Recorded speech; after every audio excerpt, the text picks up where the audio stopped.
Member for Victoria Swan Lake. Mr. Speaker, I seek leave to make an introduction. Is leave granted? Proceed. Mr. Speaker, with us this morning are a large group of ESL students and instructors from Camosun College here to observe the debate on the motion that is just coming to our attention. And I want the House to make them most welcome this morning because many of these are new Canadians in our country and in our province. This will be for them, many of them, the first time they've been in this democratic chamber, and I would like, for that reason and all of the other ones, members of this House to make them feel most welcome here this morning.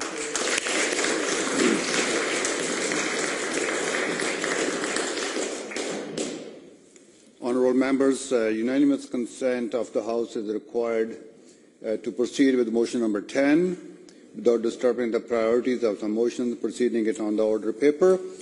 Do we have the consent of the House? Say aye. Aye. Against? Nay. Member for Burnaby-Deer Lake. Mr. Speaker, I also seek leave to make an introduction. Is leave granted? Aye. Proceed. Thank you, Honourable Speaker. It also gives me a great deal of pleasure to introduce, in addition to all the wonderful students and faculty from Camosun, the members of the Federation of Post-Secondary Educators of British Columbia, Cindy Oliver, the President of FIPSI, Jason Brown, the first Vice President of FIPSI, Frank Costco, Second Vice President of FIPSI, Aaron Rosman, the President of the Douglas College Faculty Association, Terry Van Steenberg, the President of the Kwantlen Faculty Association, and Karen Short, President of the Vancouver Community College Faculty Association. In addition, we have Phil Legg, who is a staff person with the Federation of Post-Secondary Educators.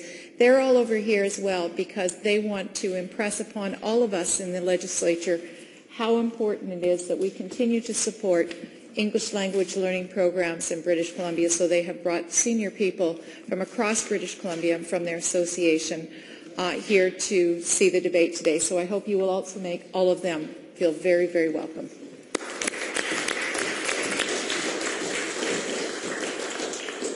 Member for Burnaby-Deer Lake on motion number 10. On the motion. This motion, Honourable Speaker, is resolved that this House recognizes the importance of public post-secondary English language learning programs to a skilled labour force in BC and to the health of the provincial economy as a whole. Madam Speaker, in essence, we are talking about the critical importance to Canadian immigrants of continuing to provide a variety of higher-level English language programs at the college and university level. These are programs serving 9,000 students a year, programs that integrate with or lead to other post-secondary programs and that allows students to utilize all the skills and experiences that we as a country recognize when we encourage people to make the often difficult decision to make Canada their home, often believing that they would make a better life for themselves and for their children. These are people who want to work hard, want to contribute, and who have the skills to do so, but who face one major hurdle to maximizing that potential, and that is the ability to communicate effectively, particularly in the workplace and in their professional lives. English language proficiency is fundamental to success for the vast majority of ELL students in our post-secondary institutions who intend usually to take further college and university training or who already have foreign degrees and credentials that they want to put to work in British Columbia. What we have heard over and over is that these courses are like steps on a ladder, and if you take away the first rungs, there is no way to climb that ladder. For decades, colleges in British Columbia, for 40 years at Vancouver Community College, at Camosun College, Kwantlen Polytechnic University, Douglas College, Thompson Rivers and others have been providing accessible, high-quality, professionally delivered, tested, refined English language learning courses to thousands of students every year. 2.5 years ago, the federal government announced that its funding of these programs would cease. Interim funding by provincial government has been provided, but there has been no lasting solution for these critical programs, and now they face closure. It raises the question now, Mr. Speaker, about why, when the provincial government has had this amount of time to solve this problem, it has not. The result is that 9,000 students are about to lose these critical programs. That includes 2,200 students at the largest provider of college English language learning programs, that's VCC. Those students and their teachers were so concerned that last month hundreds of them came to the legislature to talk to government. And today we have students from Camosun and their teachers as well, as we've noticed, and FIPSI, whose teachers teach thousands of students around this province. And if you listen to the hundreds of stories from the students, they are stories of hope, they are stories of gratitude, and they are stories of success. And now they have turned to pleas. And I want to read just one from Philippe Muriel of Camosun. I am from Colombia. I studied ESL for 12 months at Camosun. I am now enrolled in the Baccalaureate of Science of Nursing program at Camosun and UVic. My goal is to finish my degree in nursing and work my way to med school in order to become a family doctor. If I did not have the opportunity to study ESL at a high level, I would not be able to materialize my dreams and be useful to this beautiful country. It is a story that is repeated in different ways over and over. Mr. Speaker, it is the 11th hour. Short-sighted decisions to axe these programs, once they are lost, will be very difficult or impossible to reinstate. Students, instructors, leaders at the colleges, and community leaders and the opposition have all said this is a huge mistake. The provincial government response has been, instead of finding a solution, to point students to not-for-profit community programs. Those programs are not a solution. They do not provide the level of sophistication. They do not provide the integration and the entry to college programs. They do not provide that latter. These are programs that have been developed and refined over decades within the very accountable, professional, and stringent academic confines of universities and colleges. Upper-level reading, writing, college prep courses, grammar courses, pronunciation programs, professional advancement programs. Thank you, Member. Thank you very much, Honourable Speaker.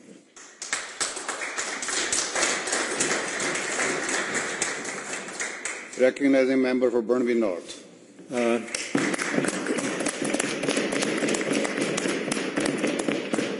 Thank you, Honourable Speaker. I thank the member for Burnaby District for the motion to recognize the importance of public post-secondary English language learning programs to a skilled labour force in BC and to the health of the provincial economy as a whole.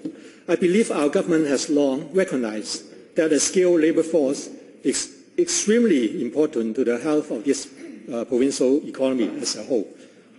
That's why 3 years ago, when the Premier launched Canada Starts Here, the BC Jobs Plan on September 2011, she identified a skilled workforce as the foundation of a strong economy and a key driver for BC's economic growth. That's why in 2012, the government launched the Skills and Training Plan to fundamentally change how we prepare British Columbians for the jobs of tomorrow. Because as our economy growing stronger and stronger, 43% of the job openings in our province will need trades and technical training.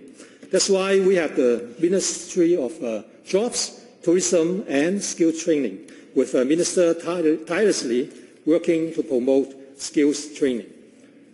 That's why I'm so pleased to see the government has launched the BC Skills for Job Blueprint to re-engineer education and training so that BC students and workers have the skills to be first in line for jobs in a growing economy. Many members of this House recognize that because of so many jobs openings, the challenge to fill those jobs is a huge challenge. There will be a need to attract workers from the rest of Canada and, when necessary, immigrants and temporary workers from other parts of the world. Some immigrants, students and workers will need to increase their communication skills in order to be successful in getting further training, filling the right jobs, and helping to meet the labor demands in our growing economy. It's our government's priority to ensure that those who have those needs are able to access the proper English language training. Unfortunately, there has been some interruption in the English training for newcomers to Canada because the federal government has cancelled the Canada-BC immigration agreement affecting immigrant settlement services, including English as a second language. The province now has a more limited role in settlement services for newcomers. The federal government has taken back the money from the province and instead distributed the money by itself to the providers of ESL training directly since April the 1st this year, after 16 years of provincial administration.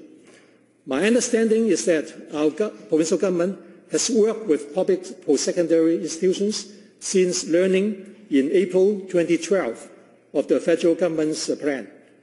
Citizenship and Immigration Canada actually conducted a call for proposal to ask service providers to come forward in the fall of 2013 and finalized agreements with service providers in March this year.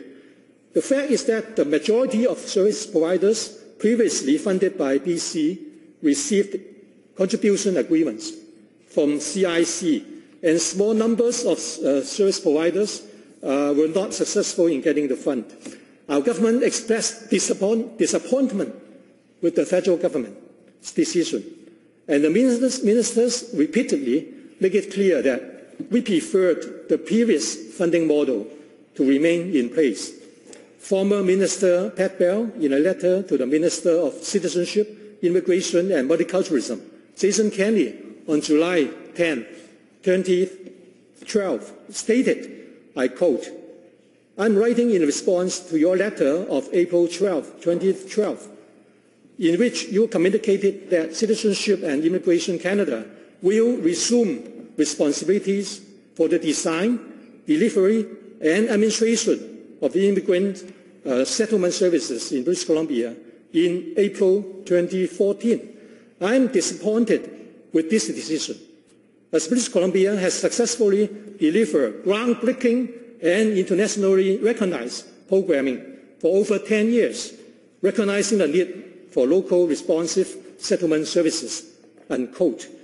To help with this transition, our government has since provided $17.2 million in one-time funding to public post-secondary institutions, including promotion $2.42 million. Thank you.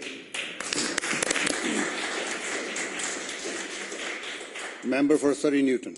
Thank you, Honourable Speaker, and I too like to welcome the Federation, the representative of Federation of Post-Secondary Education, and all the students that are here. In particular, I want to welcome Terry Van Steinberg, the president of Kwantlen Faculty Association. So thank you very much for bringing those issues here to this House. Mr. Speaker, when we are talking about any policy or legislation in this House, you try to understand the logic behind the shift or the change or the new policy that is coming in. On this particular area that we are talking about today, it fails me. It fails everyone that I've spoken to, the students, the faculty associations, and everyone else who's concerned about this issue, fails to understand why a shift of this nature is taking place. What we are talking about, Mr. Speaker, is helping and enabling our new immigrants, especially, to utilize their skills that they bring with them to the highest of the potential. Not only that will enable them to be successful in their new country, but it also, their skills that they bring with them, the contribution that they will be making in our economy is huge.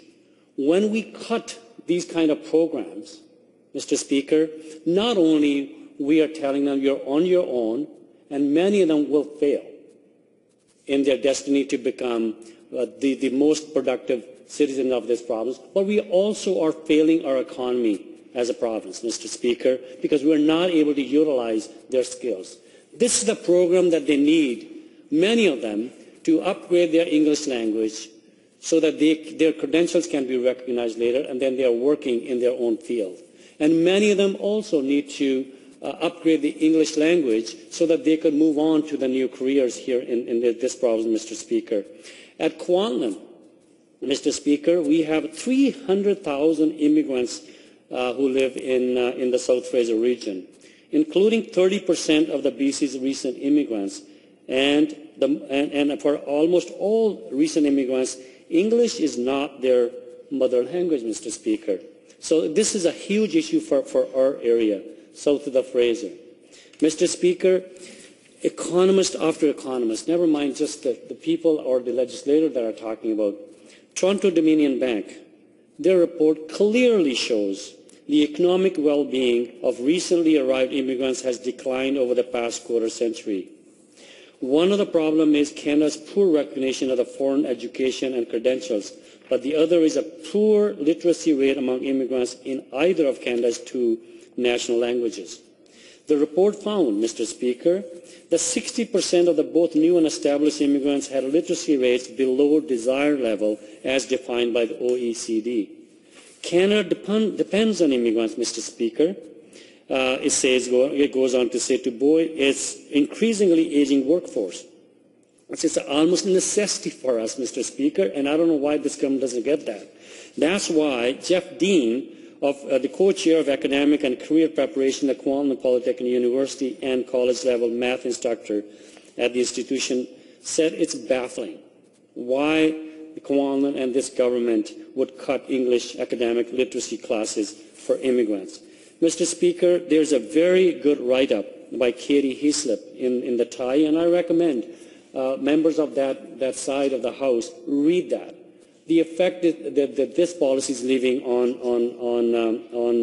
new immigrants, and the Faculty Association members, up to 17 of them will be laid off, I'm advised, Mr. Speaker. And also, Mr. Speaker, in the Kwantlen region, we have a higher than average population of people who have no knowledge of English, a total of 6% of all residents compared with a province-wide average of 3.4% and a GVRD average of 5.7%. So, Mr. Speaker, you would argue, you would listen to this side, the minister would stand up and say, well, we don't agree with this government, federal government shift. It's the federal government who cut this program, Mr. Speaker. But there are two different versions of that is coming up. Minister will stand up here that they don't agree with the federal government's decision. The federal government, Mr. Chris Alexander have said clearly, he said on CBC, he said, I work with the Minister of Jobs very closely on this. She agrees with this. And he went on to say, the Premier agrees with this. He said, the BC government endorses this. So, Mr. Speaker, I think, we're left to judge here who's telling the truth here.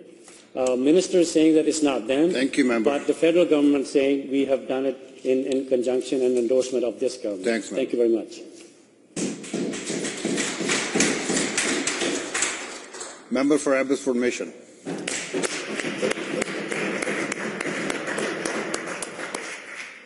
Thank you, Honourable Speaker. On behalf of my constituents of Abbotsford Mission, I'm pleased to offer a response to the following private member's motion. Be it resolved that this House recognizes the importance of public post-secondary English language learning programs to a skilled labour force in BC and to the health of the provincial economy as a whole. It was Ray Bradbury, the renowned science fiction writer, who said, "You don't have to burn books to destroy a culture, you just have to have people stop reading them." Or to put it another way, not being able to read is surprisingly similar to not choosing to read. As an instructor for many years at 3 universities, I long ago discovered that the secret behind being a good teacher is being a good learner. This certainly applies to our debate today. For those who come to Canada with dreams of providing a better life for themselves and for their children in our province, a good command of the English language is essential. To succeed in today's economy, which is so heavily weighed on the use of technology, English literacy is indeed the key.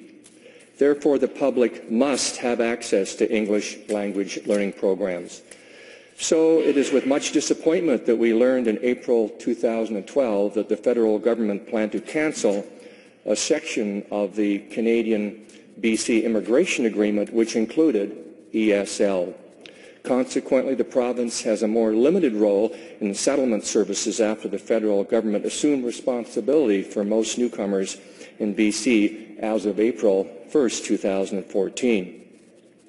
In order to help prevent people from falling through the cracks, the provincial government responded by committing nearly $4 million in funding to ensure that newcomers who are not eligible for federal immigration services have access. The University of Fraser Valley, for example, where I taught for 13 years, received $844,000 in one-time funding to ensure that students could continue their ESL programs after April 1st, 2014.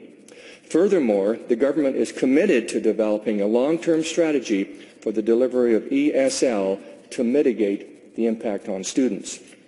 The government also recognizes the ongoing importance of ESL.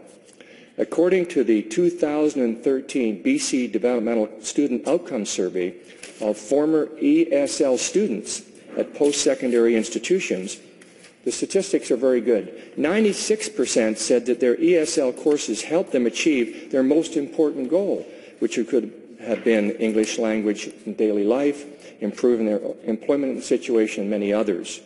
94% said they were satisfied with their ESL courses.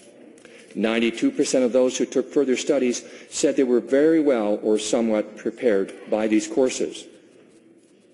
In my own writing of Abbotsford Mission, in October I announced that Mission Literacy in Motion, a great organization, would be receiving a grant of $22,000 for the Community Adult Literacy Program, which was well received. The Community Adult Literacy Program is an initiative that distributes funding to not-for-profit community groups to offer free literacy training that is easily accessible to local schools, Native Friendship Centers, and also community centers. This grassroots organization works miracles with a limited amount of funding and offers literacy programs to all levels of learners. This year, approximately $2.4 million is being distributed towards 83 projects in 90 communities throughout BC and is expected to help 9,000 adult learners. Thank you, Honourable Speaker. Thank you, Member. Burnaby Lougheed. Thank you, Honourable Speaker. I'm happy to rise on behalf of Burnaby Lougheed to speak on the motion today calling the House to recognize the importance of public post-secondary English language learning programs. Now, not many of us have this quantified, but BC is home to 1.2 million immigrants. That's 27% of our provincial population, with English not being our mother tongue. In fact, in Burnaby and Metro Vancouver, we are looking at nearly half of our residents speaking over 100 different languages. And so it is our educators at public post-secondary institutions that deliver multiple levels of quality English language training, from basic conversational to TOEFL and IELTS for 9,000 some students each year. And the largest provider of ESL in BC is Vancouver Community College, where I used to teach at. But unfortunately, this iconic institution, as you know, along with others like Camosun and Douglas, lost their block funding this year. So what does all this mean? BCC alone had 2,200 registrations last fall, and there will be 0 in the new year. And so why is that? Because despite its plans to increase immigration levels, the federal Conservative government announced 2 years ago that it's going to axe the agreement with the BC government, which meant colleges and universities will be losing $22 million in federal money to continue providing ESL training for our immigrants and domestic students. And we can clearly tell by the discussion today that members opposite all sides of the House agrees that this is not a smart move, and this is something that we have to pay attention to. So this government, unfortunately, the ministry has known for 2 years at this point that the federal Conservative government was vacating the field of English language training, and to date, unfortunately, I don't hear any conclusive solutions or a plan, which is disappointing.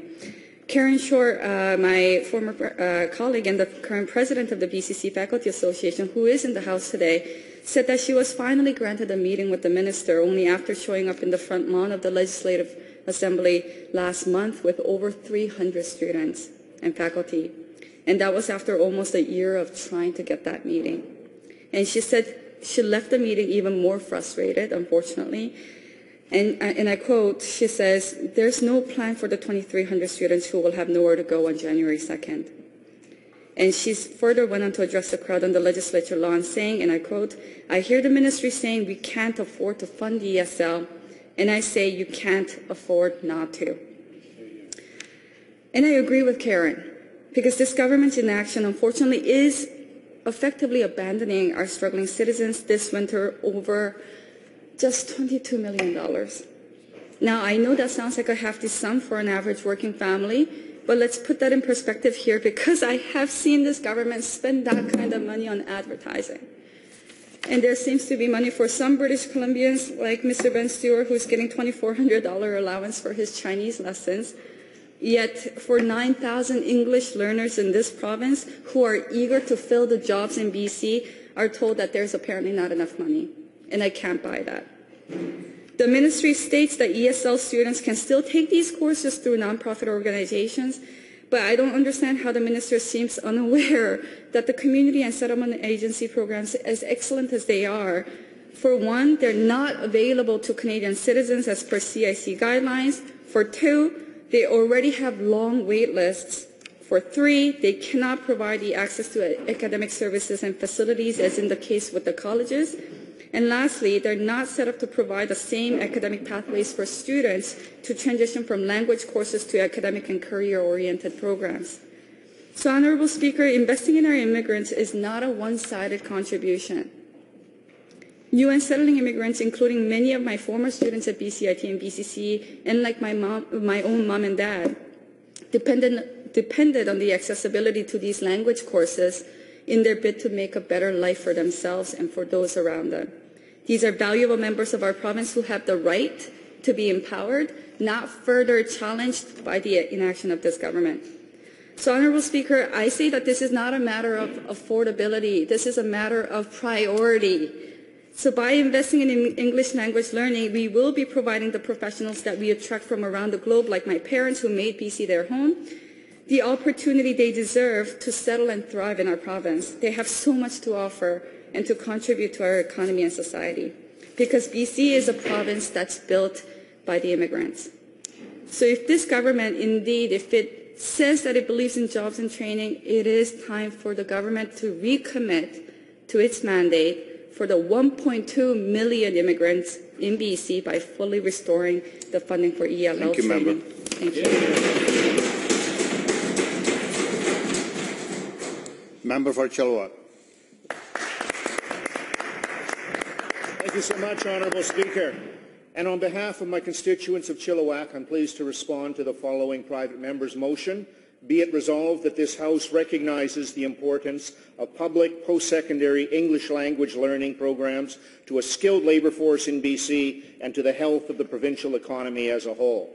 Honourable Speaker, as a lifelong educator and one with experience teaching English in northern Japan, I can certainly appreciate the value of ESL from both an economic and a social perspective. From an economic perspective, newcomers to Canada will not succeed in our economy without a good command of one of the official languages. From a social perspective, we must ensure that members of society do not become marginalized, do not become isolated simply by a lack of English language skills. Everyone has a right to participate in the economy and contribute to the health of this beautiful province. In my own experience, virtually all who do come to British Columbia want to do just that. They want to make a better life for themselves, and they want to succeed in the job market. Naturally, we in the provincial government expressed disappointment when Citizenship and Immigration Canada resumed responsibility for the administration of federally funded immigrant settlement services after 16 years of provincial administration. This decision has significantly affected ESL programs in British Columbia. And we have made it clear, Honourable Speaker, that we preferred the previous funding model to remain in place. However, the provincial government has responded by committing nearly $4 million in funding to ensure that newcomers not eligible for federal immigration services can continue to access services in this province. We want to ensure that clients not served by the federal government will still have service options in BC. In fact, the government has gone one step further by negotiating a transition settlement agreement with CIC. This enables the Ministry of Jobs, Tourism and Skills Training to continue to administer the Skills Connect for Immigrants program in 2014-15. Skills Connect is an employment and skills training program serving approximately 3,000 skilled immigrants per year with combined federal and provincial funding. The agreement will enable JTST to extend the Skills Connect program for an additional year in 2015-16. Honourable Speaker, in my own riding of Chilliwack, I recently announced a $72,000 funding source from the provincial government to help learners improve their reading, writing and technology skills. Chilliwack Community Services will be receiving a grant of $32,000, while the Chilliwack Learning Community Society will be receiving $40,000 to deliver programs to adult students. And this funding is being delivered through the Community Adult Literacy Program. Projects are tailored to suit the needs of young parents, Aboriginal learners, and newcomers throughout the community. This year, approximately $2.4 million is being distributed toward 83 projects in 90 communities throughout the province. And it is expected, Honourable Speaker, 9,000 adult learners will be helped through these projects. In closing, this government remains committed to supporting newcomers to British Columbia, and we are committed to helping them succeed in today's job market. Thank you so much, Honourable Speaker.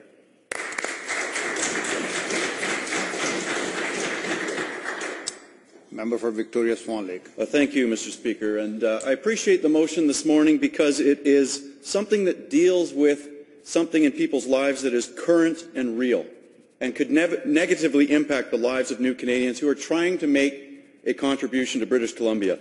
It's an issue that not only impacts the lives of students who are engaged in ESL, but for all of us, including our region's employers and our province's well-being going into the future, Mr. Speaker.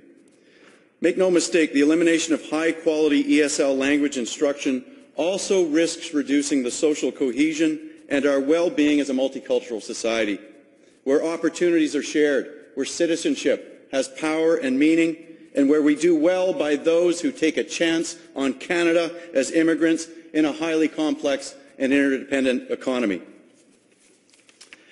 Mr. Speaker, times change, but the one constant in a knowledge-based economy is that the needs for education grow ever more steadily. And that is why this debate is so critical, because it really is, as one of my colleagues said, about government kicking out a couple of rungs of the opportunity ladder that has made British Columbia a great province for over a century, Mr. Speaker. We risk wasting precious human capital of individual human beings to reach their full potential as highly skilled contributing members of our society over a lifetime of work. That is not good for these immigrants, it is not good for families, and it is not good for our province. The motion before us presents a debate that is not philosophical or abstract or speculative. It is a real issue, and it is entirely within the power of this government to resolve, Mr. Speaker.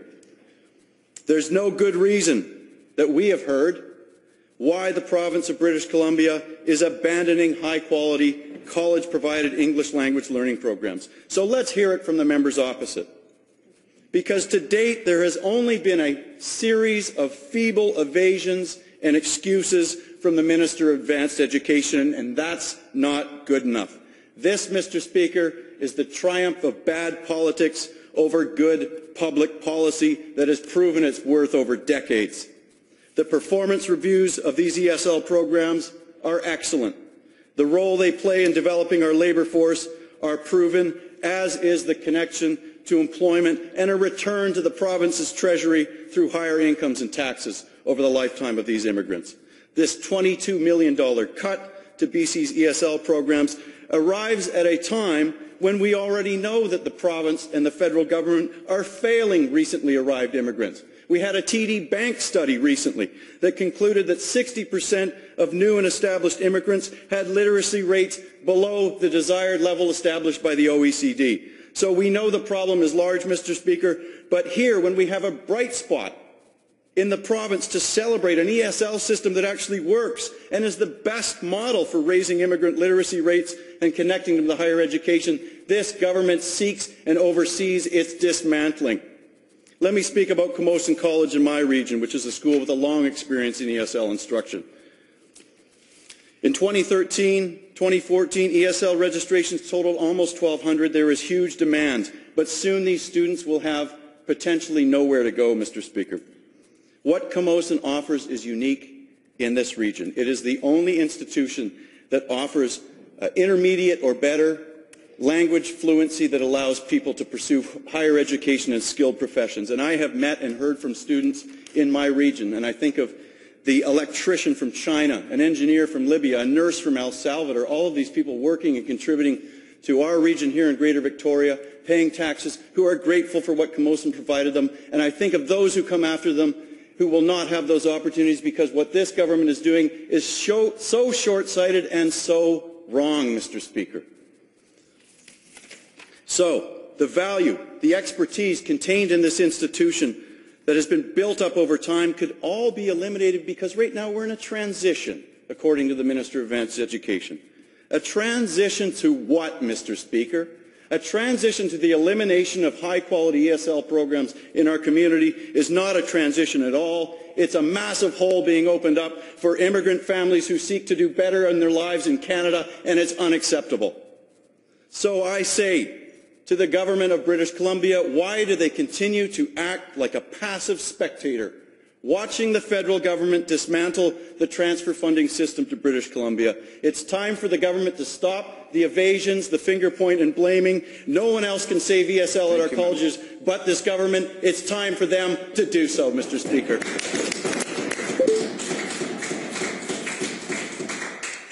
Member for Port Moody Coquitlam.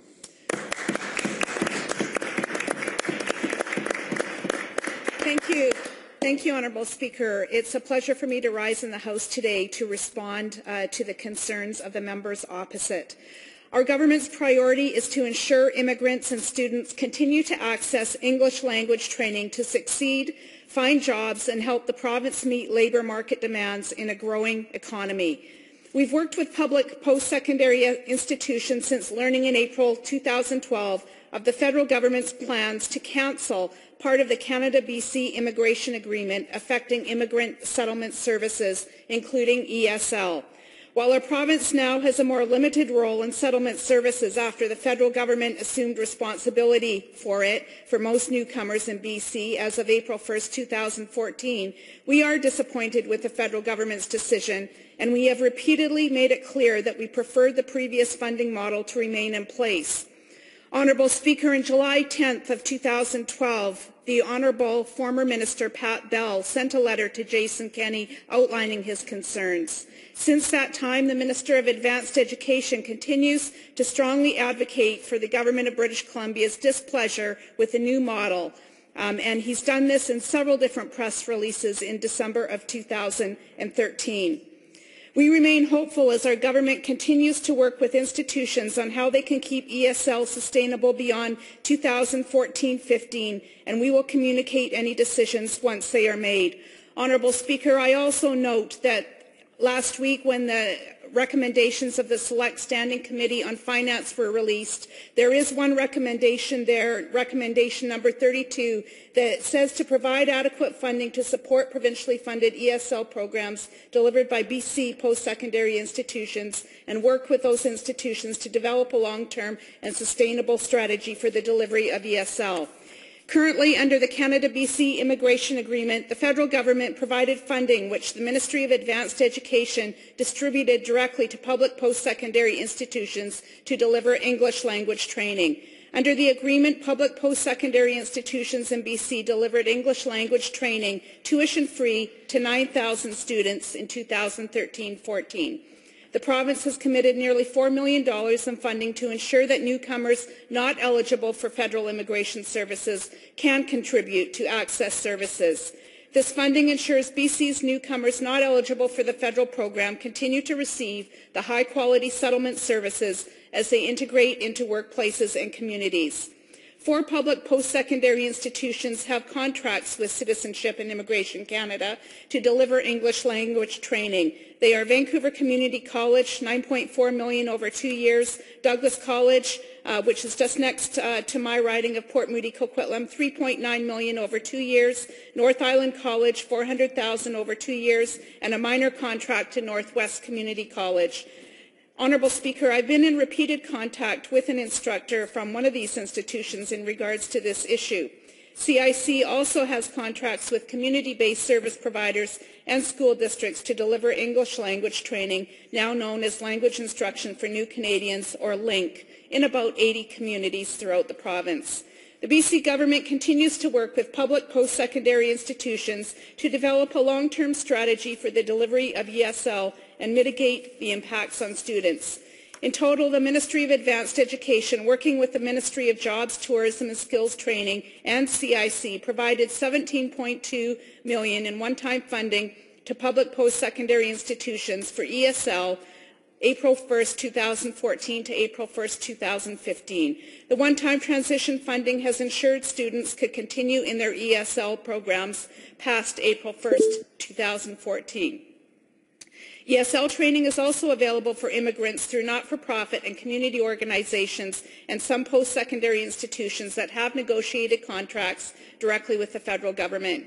While certainty in regards to funding is always the preference, we know, Honourable Speaker, that our community and not-for-profits do a fabulous job delivering services such as these. In my role as a former Coquitlam City Councillor, I've had the pleasure of working with some of these organizations, such as ISS and Success.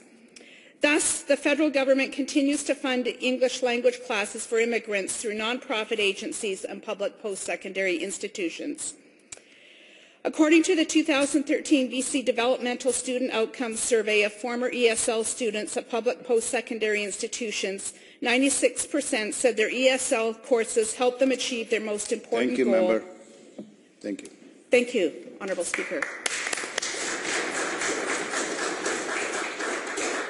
Vancouver Mount Pleasant. Thank you very much, Mr. Speaker. As I listen to the members, what am I hearing? I'm hearing excuses after excuses to say, not me, look to the federal government. And then all at the same time, they say, but look, we do support ELL programs. We do support ESL programs. So if that is true, then why doesn't the government step up right now and fund the $22 million shortfall for the post-secondary institutions who are providing intermediate, advanced, and career-specific English learning programs in their institutions?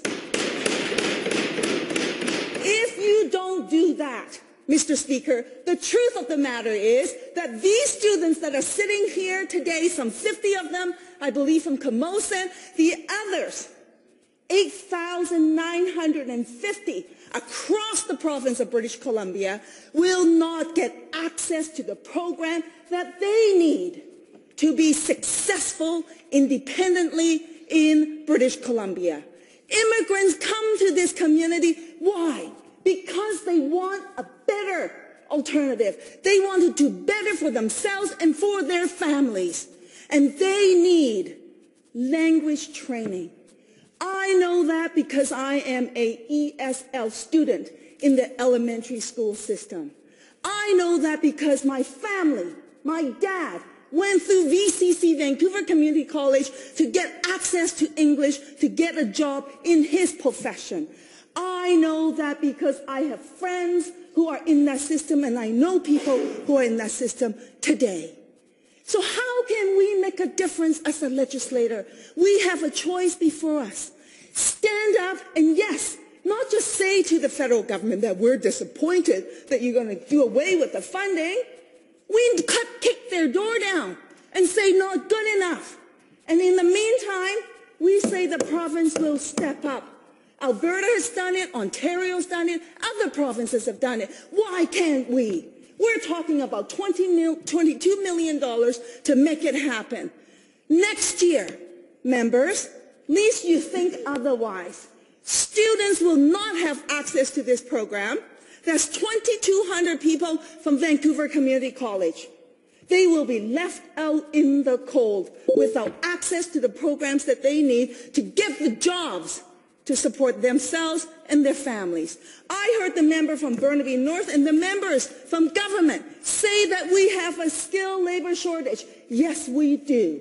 Yes, we do. In fact, statistics actually tell us that the top 60 occupations that require training are the very training that are provided by the post-secondary institutions, some of whom are going to lose this funding, and they will not be able to train their students to access those programs and to access those jobs. We're talking about construction managers, welders, related machine operators, construction millwrights, industrial mechanics, senior managers, in transportation, in production, in construction, in utilities, in heavy-duty equipment mechanics, and so on.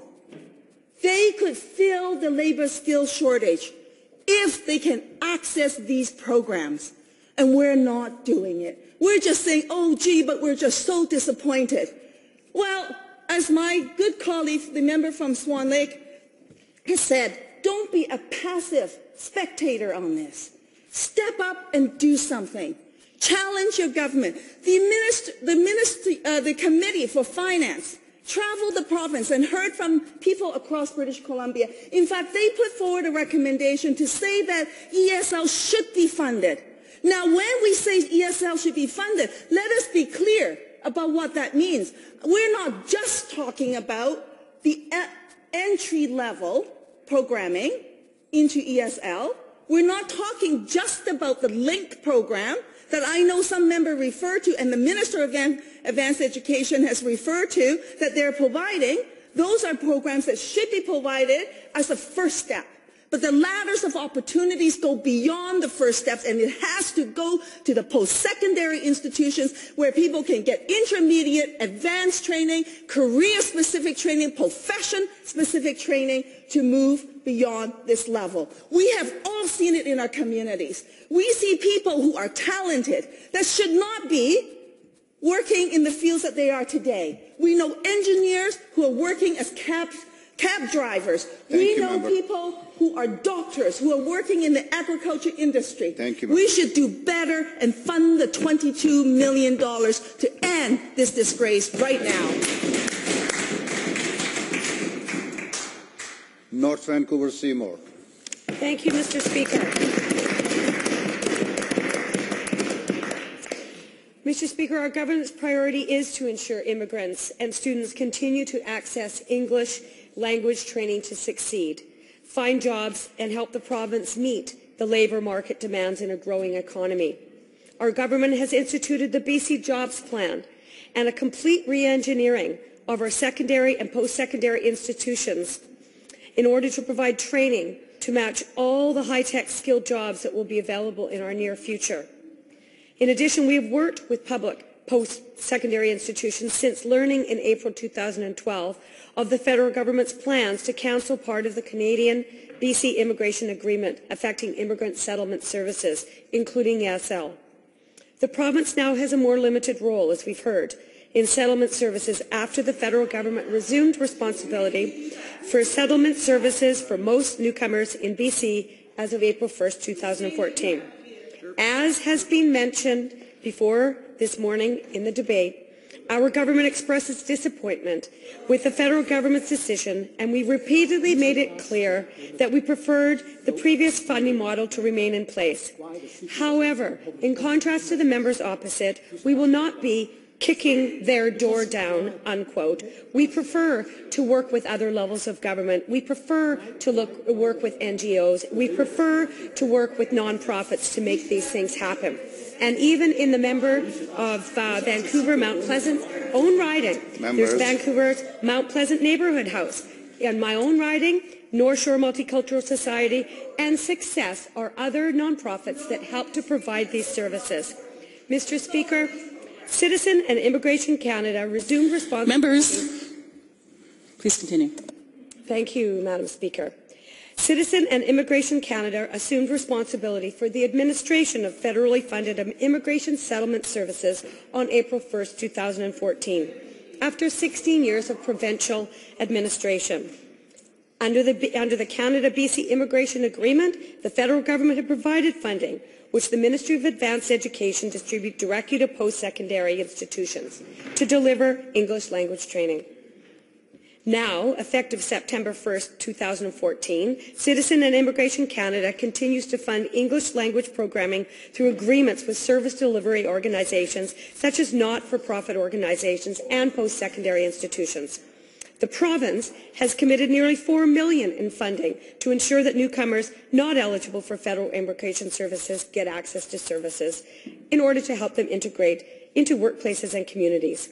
4 public post-secondary institutions have contracts with CIC to deliver English language training: Vancouver Community College, Douglas College, North Island College, and Northwest Community College. CIC also has contracts with community-based service providers and school districts to deliver English language training, now known as language instruction for new Canadians, or LINC, in about 80 communities. Madam Speaker, the BC Government continues to work with public post-secondary institutions to develop a long-term strategy for the delivery of ESL and mitigate the impact on students. In total, the Ministry of Advanced Education, working with the Ministry of Jobs, Tourism and Skills Training and CIC, provided $17.2 million in one-time funding to public post-secondary institutions for ESL in 2014 and 15. These include Vancouver Community College, Douglas College, Kwantlen, Polytech, Capital Island University in my riding, and BCIT, a total of 17 institutions. Mr. Speaker, our government continues to work with institutions on how they can develop and keep ESL sustainable beyond 2014 and 2015, and I am confident that any decisions will be announced in due time. Thank you very much.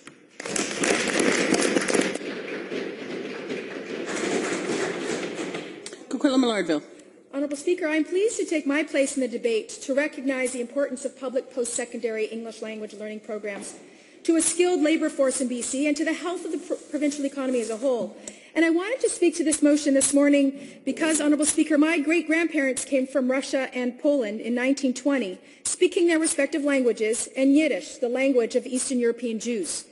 When they arrived in Montreal, they were in their early 20s, and they were welcomed by the Montreal Jewish community and continued to speak Yiddish in their daily activities.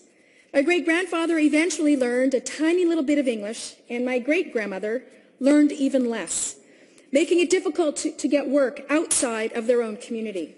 As a result, they were poor immigrants and lived life as poor immigrants. Getting ahead was impossible. And over the years, governments have realized that they can do better.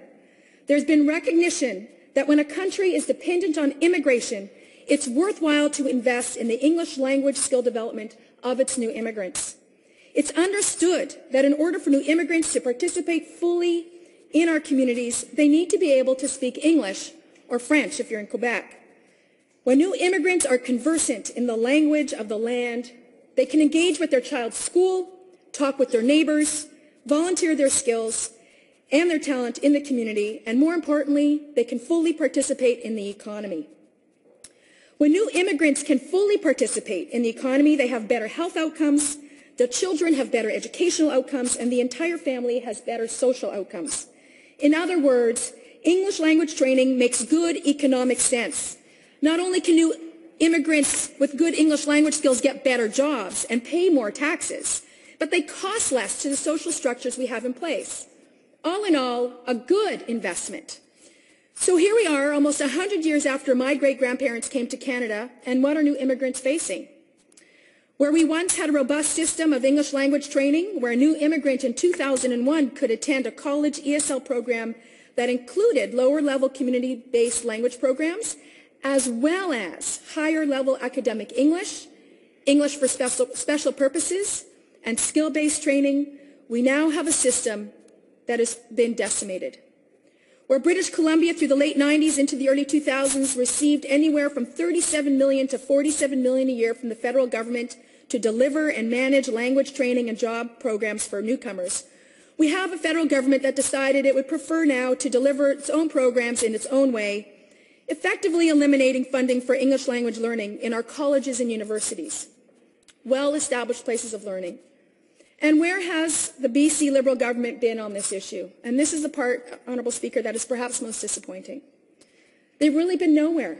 And we see what I would call a wimpy response. There's a letter from the previous Minister of Jobs, Pat Bell, from July 2012. And so what does he do? He expresses disappointment. And then goes on to say that the province, and I quote, is committed to working with CIC to ensure a smooth transition. He also notes, and I quote, maximizing the social and economic benefits of immigration is critical to British Columbian social and economic development and the continuation of locally responsive innovative programming that's essential to achieving successful settlement and integration outcomes for immigrants across British Columbia. An honourable member noting the hour. Honourable Speaker, I thank you, but if I can just take one more brief second, so that the BC Liberals say they support jobs for everyone and they recognize the social and economic importance of ELL. They've said they've done nothing to advocate for our citizens. And on that note, Honourable Speaker, I will note to the hour and move adjournment of debate. Thank you, Honourable Member. Honourable Members, you've heard the question. All those in favour? Opposed? Motion is carried. Government House Leader. Thank you, Madam Speaker. I move the House to now adjourn. Honourable Members, you've heard the question. All those in favour? Opposed? Motion is carried. This House that is rising stands adjourned until 1:30 this afternoon.